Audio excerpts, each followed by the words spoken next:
Prima l'esplosione, il dubbio che fosse una fuga di gas, poi nuovi particolari svelati dalla frase postata da Facchettin sui social, un incidente trasformatosi in inquietante mistero e ora, a 2 giorni dalla tragedia di Gorizia, dove la palazzina crollata per l'esplosione che ha determinato la morte di 3 persone, emergono nuovi indizi. A preoccupare sono alcune tubature del gas della cucina di Fabrizio Facchettin al piano terra dell'ormai ex palazzina, tranciate di netto. Difficile capire se sia stata l'esplosione la causa di quel danno alle tubature o un gesto volontario, ma chiaramente il fatto che siano tagliate nettamente autorizzerebbe a riflettere. A breve verranno analizzati i corpi di tutte e 3 le vittime di Viale 20 Settembre e magari si potrà capire qualcosa di più.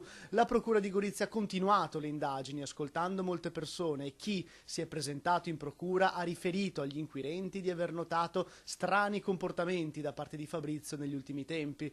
L'uomo era tra l'altro seguito da un centro specializzato a Gorizia per trattamenti in difficoltà psicologiche.